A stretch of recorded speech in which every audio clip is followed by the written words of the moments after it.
Pues muy buenas noches tengan todos ustedes. El día de hoy vamos a continuar con el seminario de la Escuela Bíblica. El día de hoy vamos a continuar con el módulo 1. Estamos estudiando lo que es la justificación. Dentro de la justificación vamos a abarcar la relación que existe entre lo que es el perdón de Dios, la justicia de Dios y la justificación. El día de hoy vamos a ver la relación que existe entre estas doctrinas y vamos a maravillarnos del plan maravilloso que Dios hizo acerca de la redención de la humanidad. Y para eso vamos a comenzar viendo lo que es el perdón. Miren, en la Biblia nosotros encontramos muchísimos versículos que hablan del perdón de Dios. Cuando escuchamos hablar del perdón de Dios, es una manifestación de su amor, indudablemente. Vamos a ver algunos textos que nos hablan precisamente del amor de Dios y vamos a ver lo maravilloso que es esto. En Hechos capítulo 10, verso 43, el texto menciona, de este dan testimonio todos los profetas, que todos los que en él creyeren recibirán perdón de pecados por su nombre. Vean nada más. Todos los que en él creyeren, o sea, hablando de la persona de nuestro Señor Jesucristo, van a recibir el perdón de sus pecados por su nombre. Hay una promesa en las Escrituras, indudablemente, que todo aquel que procede en arrepentimiento y deposita la fe en Jesucristo, recibe el perdón de sus pecados. Y esto para la humanidad es algo fascinante. ¿Por qué? Porque la humanidad se encuentra perdida en sus pecados. En Isaías 43, 25, también leemos, yo soy el que borro tus rebeliones por amor de mí mismo y no me acordaré de tus pecados. Vean nada más, el Señor al perdonar el pecado de aquellos que proceden al arrepentimiento es por amor a él mismo, o sea, busca a Dios la gloria a través de manifestar el perdón del ser humano, ¿no? Busca la glorificación de él en el sentido que él reciba toda gloria y toda honra. Por eso dice, yo soy el que borro tus rebeliones por amor de mí mismo. No me acordaré de tus pecados.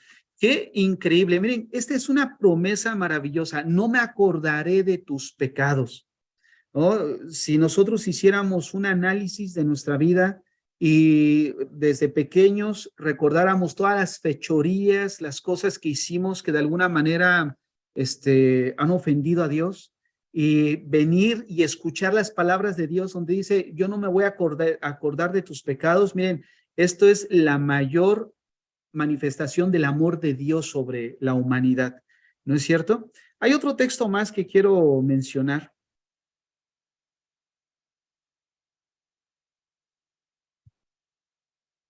Y es Miqueas capítulo 7, verso 19. Dice así, Él volverá a tener misericordia de nosotros, sepultará nuestras iniquidades y echará en lo profundo del mar todos nuestros pecados. En la Biblia, como hace rato les decía, encontramos muchos versículos. Estos son tres de casi bastantes que encontramos en la Biblia hablando acerca del perdón que él manifiesta hacia aquellas personas que de alguna manera no merecíamos el perdón. Y es algo maravilloso. Pero miren, cuando la Biblia menciona de que Dios nos da perdón, una de las cosas que nosotros necesitamos ver es la naturaleza del perdón. La naturaleza del perdón trae consigo gracia. Ahora, ¿qué quiero decir con esto? Quiero decir que cuando Dios perdona a la humanidad, ese perdón que Dios otorga al ser humano viene envuelto de gracia. ¿Qué quiero decir? Bueno, primeramente, ¿qué significa gracia? Todos entendemos que gracia significa darle a alguien lo que no merece. Les voy a poner un ejemplo. Si alguien viene y me golpea, yo tengo dos opciones. La primera opción es demandarlo o la segunda opción es perdonarlo. Pero vean lo que implica. ¿Qué implica entonces? Perdón, yo estoy diciendo que el perdón trae consigo gracia. ¿Por qué? Porque le estoy dando algo a esa persona que no merece. Esa persona lo que merece al haberme pues golpeado, merece que sea su acción sea castigada, sea sancionada. De hecho, eso es lo que busca la justicia. Busca resarcir de alguna manera el daño que una persona le está haciendo a otro individuo. Entonces, cuando yo decido perdonar a esa persona, ¿qué le estoy dando? Le estoy dando gracia. ¿Por qué? Porque le estoy dando algo que no merece. Esa persona que me golpeó merecía algo equitativo a lo que él me hizo. Eso es justicia, darle a alguien lo que merece, ¿no es cierto? Pero cuando yo decido perdonarlo, en ese momento lo que yo estoy haciendo es pasar por alto el castigo de esa persona. O sea, yo no, cuando yo estoy perdonando, no estoy diciendo que él sea inocente, estoy diciendo que esa persona es culpable, pero que yo le estoy concediendo gracia, le estoy dando algo que no merece. ¿Qué es lo que le estoy dando? Que esa persona no reciba el castigo ni que reciba algo que sea equitativo a lo que a mí me hizo. Por eso, por ese mismo motivo, en la palabra gracia, nosotros encontramos la palabra donar. Vean lo que dice la palabra perdonar. Es por eso que la palabra perdonar contiene en sí mismo la palabra donar. Vean nada más cómo está compuesta, perdonar. ¿Qué implica? Que en el momento que tú estás perdonando, tú estás donando. ¿Qué estás dando? Gracia. ¿Qué implica todo esto? Esto implica entonces que podemos decir que perdonar no es saldar la cuenta. Quiero que me sigan con atención. Perdonar no es saldar la cuenta. ¿Qué quiero decir con esto? Que estoy renunciando a todo derecho de una compensación equitativa. Les voy a poner un ejemplo. En alguna ocasión yo estuve platicando hace muchos años con una mujer que era cristiana y ella de alguna manera me estaba diciendo que su marido la había abandonado y había ido con otra mujer y que la había dejado a ella con su hijo. Y entonces yo le estaba preguntando, oye, ¿y tú ya perdonaste a tu esposo? Y ella bueno, a tu ex, y ella me decía, sí, yo ya lo perdoné.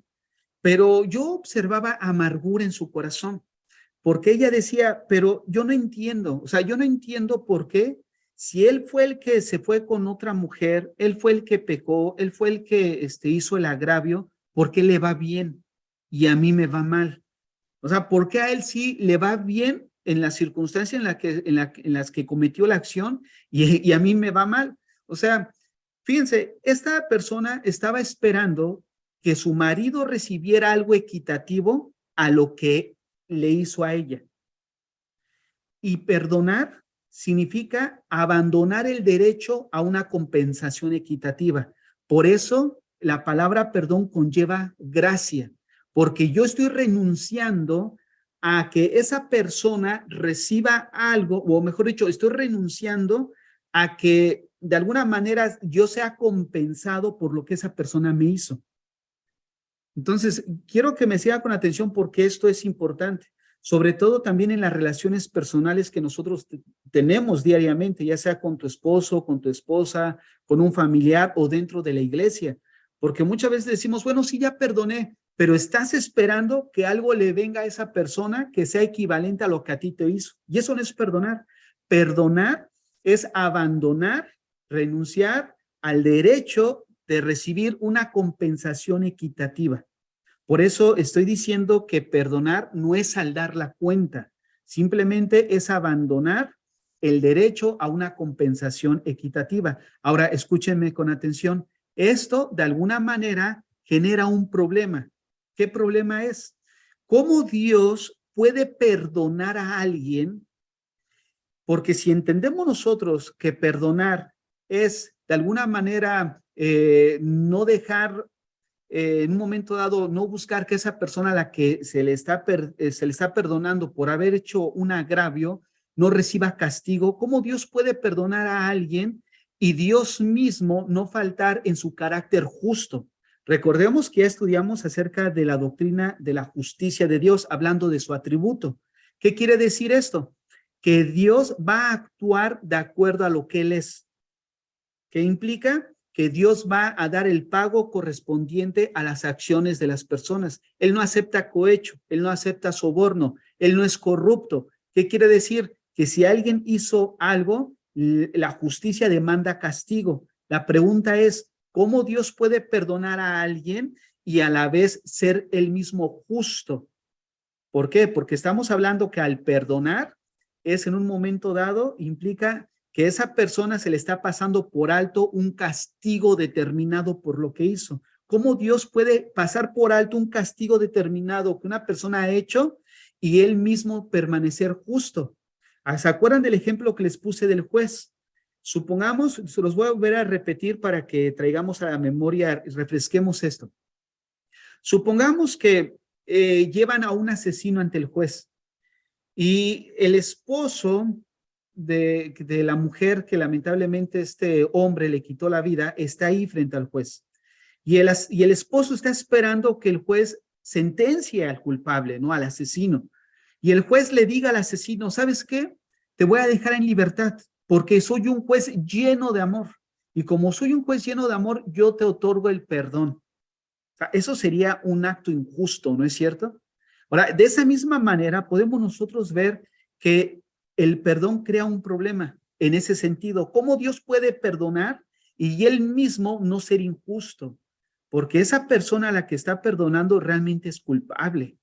Por eso perdonar es dar gracia, dar algo a alguien que no merece. Entonces, quiero que vean la relación. Estamos hablando de la relación que existe entre el perdón, la justificación y la justicia de Dios. ¿Cómo Dios puede otorgar el perdón a alguien? Por la base de la justicia de Dios. ¿Qué implica esto? Que alguien ya recibió el pago, alguien ya recibió la condena, alguien ya sufrió por el castigo que esa persona debiera de sufrir por sus acciones. Por eso ahora Dios puede extender el perdón, algo que esa persona no merece, sin considerar su castigo, porque alguien ya pagó por las fechorías que esa persona hizo. Y de esa manera Dios puede otorgar el perdón y él mismo mantener su carácter justo como juez. Ahora, en pocas palabras, nosotros necesitamos ver que ser justificado y ser perdonado no es lo mismo. Ser perdonado implica que una persona es culpable, pero ¿qué dijimos? Que se le concede gracia. ¿Qué quiere decir? Que su delito no se cuenta. Fíjate nada más, ser perdonado implica que una persona es culpable, pero al concederle gracia, darle algo que no merece, ¿qué implica? Que su delito no se cuenta. Vuelvo a tomar el ejemplo que les di al inicio. Alguien viene y me golpea, pero yo determino perdonarlo. ¿Qué quiero decir cuando yo perdono? Que no le estoy tomando en cuenta su falta hacia mi persona. Y no solamente eso, sino que estoy renunciando a toda compensación equitativa. O sea, estoy renunciando a que esa persona le venga algo que sea equiparable a lo que me hizo. Yo estoy renunciando a eso voluntariamente. Es por eso que al perdonar se concede gracia. Ahora, esto por un lado se refiere al perdón, pero veamos ahora acerca de la justificación. Miren, el ser justificado implica que una persona ha sido juzgada y que ha sido hallada inocente. Repito, el ser justificado, nosotros como cristianos hemos dicho que hemos sido justificados, ¿no es cierto? Ahora, ¿qué quiere decir que somos justificados? Que hemos sido juzgados. La pregunta es, ¿dónde se llevó a cabo el juicio del cristiano? Hace 2000 años en la cruz de Cristo. Hemos sido juzgados y hemos sido hallados inocentes. ¿Qué significa justificación? La palabra justificación simplemente significa declarar a alguien inocente. La palabra de justificación significa declarar a alguien inocente. Es una declaración legal. Legalmente se declara inocente a fulanito. Eso significa simplemente justificación. En pocas palabras, es un veredicto, esto es importante, es un veredicto que declara justa a una persona. Fíjate nada más, es un veredicto que declara justa a una persona. Ahora, ¿Qué quiere decir esto? Nosotros necesitamos distinguir entre hacer justa a una persona hay que distinguir entre declarar justa a una persona y hacer justa. La justificación simplemente es una declaración donde se declara que una persona es inocente, es justo, más no hace a la persona justa. ¿Qué quiere decir esto? Miren, John Murray hizo una distinción importante en este aspecto. Se los quiero leer. Él dice que la regeneración y la justificación son dos cosas distintas. La regeneración es algo que Dios hace en nosotros. La justificación es un juicio de Dios con respecto a nosotros. Esta diferencia es semejante a la diferencia entre lo que hace un cirujano y lo que hace un juez. ¿Si pueden mutear su micro, por favor? La regeneración, repito, es algo que Dios hace en nosotros. La justificación es un juicio de Dios con respecto a nosotros. Esta diferencia es semejante a la diferencia entre lo que hace un cirujano y lo que hace un juez.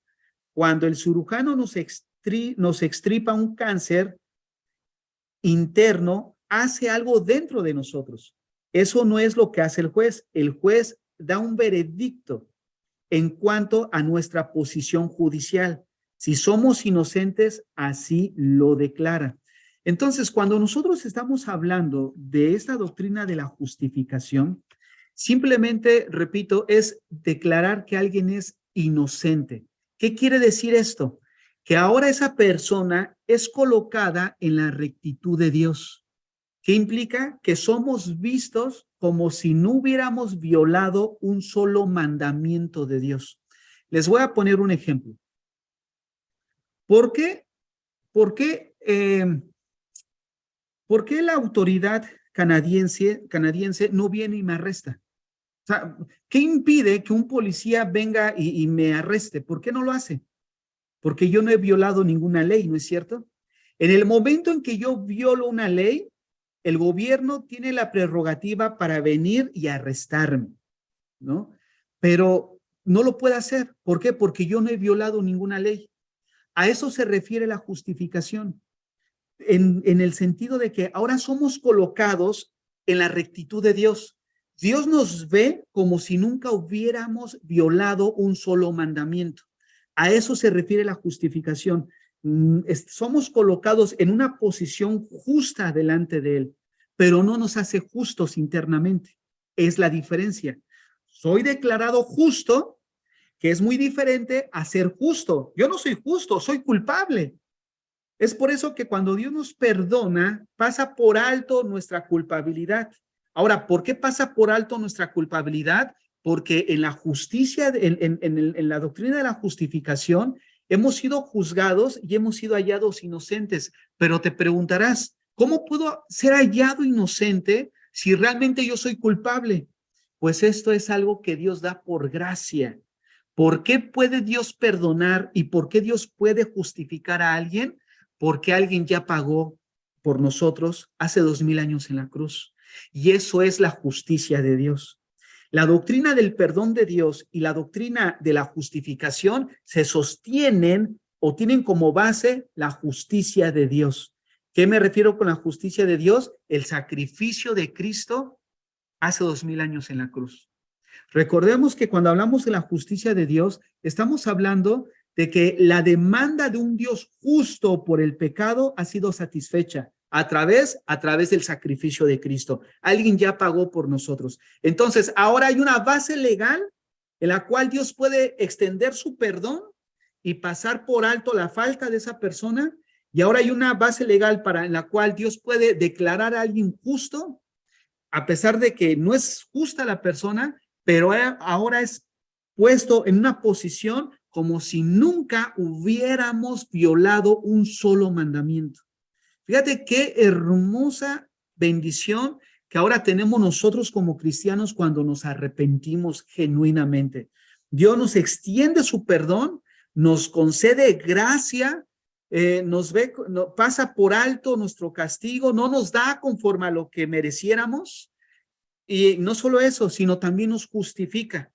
¿Qué implica? Que ahora somos colocados en la rectitud de Dios. Dios nos mira como si nunca hubiéramos violado un solo mandamiento. ¿Por qué? Porque nos ve a través del sacrificio de Cristo. Él nos ve a través del sacrificio de Cristo. Entonces, esto es algo increíble que nosotros como cristianos debemos de conocer porque es parte de lo que es nuestra salvación. Es parte de lo que Cristo hizo en la cruz. Ahora Dios nos puede justificar gracias al sacrificio de Cristo en la cruz, porque vamos a ver más adelante que ahí en la cruz Jesucristo justificó a Dios. Y ahorita al final vamos a aclarar a qué se refiere esta frase, que donde Dios, Cristo, bueno, Dios fue justificado a través de la cruz de Cristo. Ahora, vamos a seguir adelante y te voy a explicar eso. ¿Qué podemos concluir? Que el perdón consiste en la remisión de castigo. ¿Por qué en la remisión de castigo? Porque yo no estoy demandando algo equitativo de lo que esa persona me hizo. Por lo tanto, simplemente le estoy dando gracia, no considerando que venga sobre él castigo, remisión de castigo. Y la justificación de que no existe ningún motivo para aplicar el castigo. ¿Por qué? Porque no hemos violado ninguna ley delante de Dios. Fíjate nada más, o sea, es increíble esta doctrina. ¿Por qué razón? Porque en realidad somos injustos, ¿no es cierto? Por eso es la diferencia. La justificación te declara justo, mas no es que te haga justo. No somos justos internamente, éramos malos por naturaleza, dice la Biblia. Pero ahora somos declarados justos. ¿Por qué? ¿Por tus buenas obras? No. ¿Por qué somos declarados justos? Por la gracia de Dios, por el sacrificio de Cristo, por la fe en Cristo y porque atravesamos por la puerta del arrepentimiento, porque hemos nacido de nuevo. Ahora el Señor nos mira como si no hubiéramos violado un solo mandamiento. Y esta es algo de lo que la doctrina de la justificación implica. Dios nos declara justos porque ahora tiene una base legal que es el sacrificio de Cristo. Ahora, en otras palabras, cuando alguien es condenado, se declara que el acusado es culpable, ¿no es cierto? ¿Cuál es la antítesis de justificación? La antítesis o lo opuesto a ser justificado es la condenación. Cuando una persona es condenada, en pocas palabras, es porque es culpable. Y si esa persona es culpable, se hace merecedor del castigo. Pero la justificación no solo nos exime del castigo. ¿Qué quiere decir? Que no solo no nos bajen a castigar, sino que declara, y esto es importante, declara que el castigo no se puede aplicar con justicia. ¿Por qué razón? Porque yo les acabo de poner un ejemplo en lo secular. Mientras yo no viole una ley, el gobierno no puede venir y arrestarme. Ahora, cuando hablamos en la doctrina de justificación, ¿por qué dice que el castigo no se puede aplicar con justicia? Porque somos vistos, hemos entrado en una posición de rectitud delante de Dios, por lo tanto, el castigo no se puede aplicar porque somos vistos como si nunca hubiéramos violado un solo mandamiento. Y esto es la doctrina de la justificación, donde hemos sido declarados justos, hemos sido colocados o somos tratados en la rectitud de Dios. Por lo tanto, no se puede aplicar con justicia el castigo porque no hay delito que se nos persiga. No hay delito que se nos persiga. Ahora sí que ¿de qué nos pueden acusar?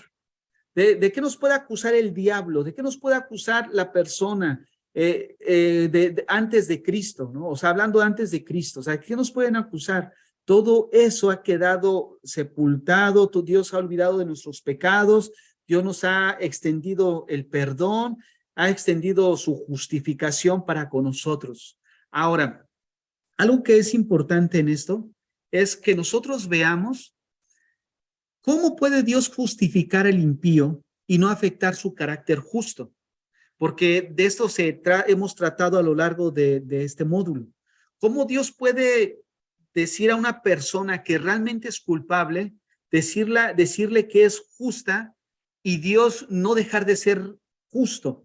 O sea, porque todos estamos de acuerdo que si le decimos a alguien que realmente es asesino, que es inocente, o sea, yo estaría en un momento dado, o la persona que declarara inocente al asesino, estaría en un momento dado demostrando que no tiene un carácter justo. Y en dado caso, sería un juez que se complaciera de la maldad. Vamos a Proverbios capítulo 17, verso 15, para entender un poco más esto.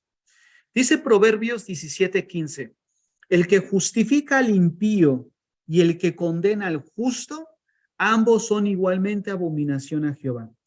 Leamos con entendimiento. Dice, el que justifica al impío y el que condena al justo, ambos son igualmente abominación a Jehová. La pregunta es, nosotros, ¿qué éramos antes de Cristo? Éramos impíos. Y la Biblia dice aquí en Proverbios que el que justifica al impío es abominación a Jehová. La pregunta es, ¿cómo Dios puede justificar al impío y no ser abominación él mismo? No dejar de ser justo él mismo.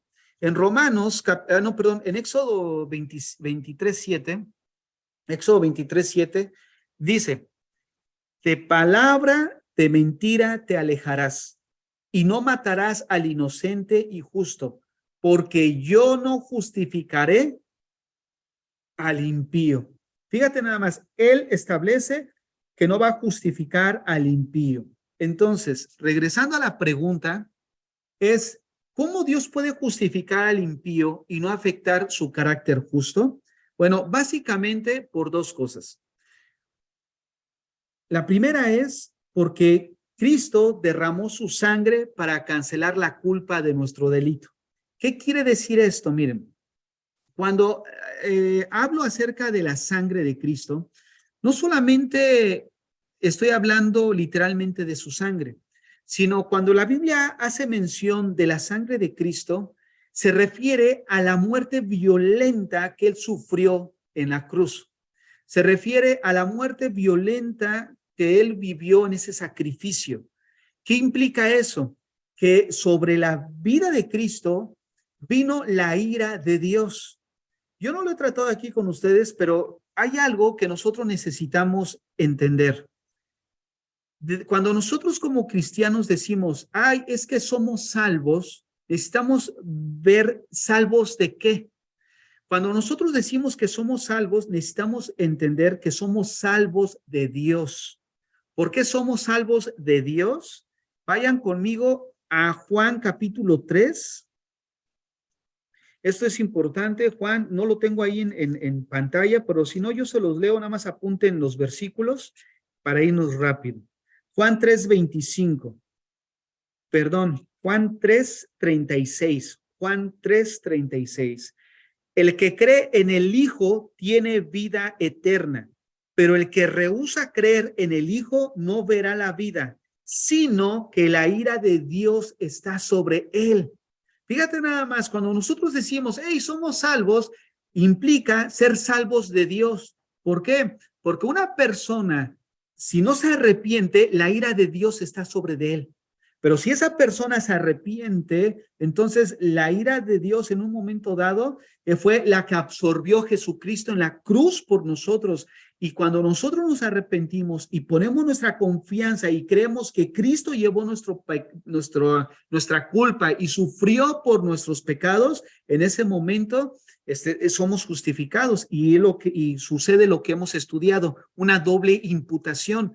Nuestras culpas y nuestras faltas se le atribuyen a Cristo y esa vida justa se nos atribuye a nosotros, una doble imputación. Pero vuelvo a repetir, ¿somos salvos de qué? La humanidad necesita ser salvo de Dios. Fíjate lo que dice Romanos capítulo 1, verso 18.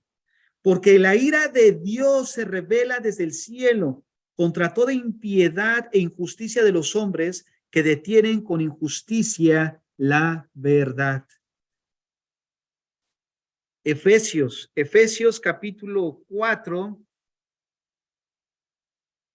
No, perdónenme, es Efesios 2:1. Y él os dio vida a vosotros cuando estabais muertos en vuestros delitos y pecados, en los cuales anduviste en otro tiempo, siguiendo la corriente de este mundo, conforme al príncipe de la potestad del aire, el espíritu que ahora opera en los hijos de desobediencia, entre los cuales también todos nosotros vivimos en otro tiempo, en los deseos de nuestra carne, haciendo la voluntad de la carne y de los pensamientos, y éramos por naturaleza hijos de ira, lo mismo que los demás. Fíjate, hijos de ira, lo mismo que lo mismo que los demás. Vayamos a Colosenses 3:5, se los leo. Haced morir pues lo terrenal en vosotros, fornicación, impureza, pasiones desordenadas, malos deseos y avaricia, que es idolatría, cosas por las cuales la ira de Dios viene sobre los hijos de desobediencia.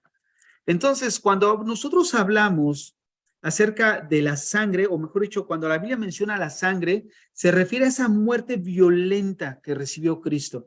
Cristo, estando en la cruz, él recibió el cáliz, esa ira de Dios sobre de él.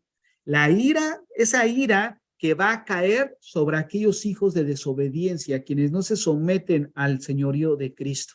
Entonces, quiero que veamos cómo de alguna manera ahora Dios puede en un momento dado justificar al impío y él no ser justo porque alguien ya pagó en su lugar. La respuesta la encontramos en el sacrificio de Cristo. Dios puede declarar justo a alguien, Dios puede impartir el perdón a alguien, sabiendo que alguien en su lugar ya pagó, y ese fue nuestro Señor Jesucristo. En segundo lugar, voy a leer aquí Romanos 5:9. Romanos 5:9 dice, pues mucho más, estando ya justificados en su sangre, fíjate, estando ya justificados en su sangre, ¿qué dice? Seremos salvos de la ira. Qué increíble. El segundo punto por el cual Dios puede justificar y él mismo no ser abominación y no faltar a su carácter justo es porque la doble imputación la imputación de la justicia de Cristo hacia nosotros. El traspaso básicamente de esa vida justa que Cristo llevó, ahora se nos atribuye a nosotros.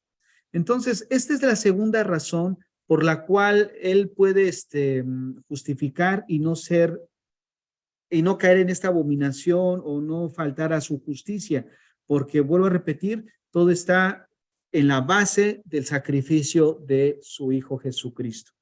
Cristo cumplió toda justicia perfectamente y esa justicia la toma en cuenta como nuestra cuando confiamos en Él. Por esa razón, Él puede ahora justificarnos y no dejar de ser justo. Ahora, Cristo no solo justificó a los hombres, y es aquí donde yo decía hace rato, sino que justificó a Dios, demostrando su justicia absoluta en la cruz.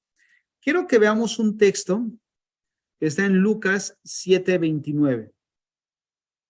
Lucas 7:29 dice, y todo el pueblo y los publicanos, cuando lo oyeron, justificaron a Dios, bautizándose en el bautismo de Cristo.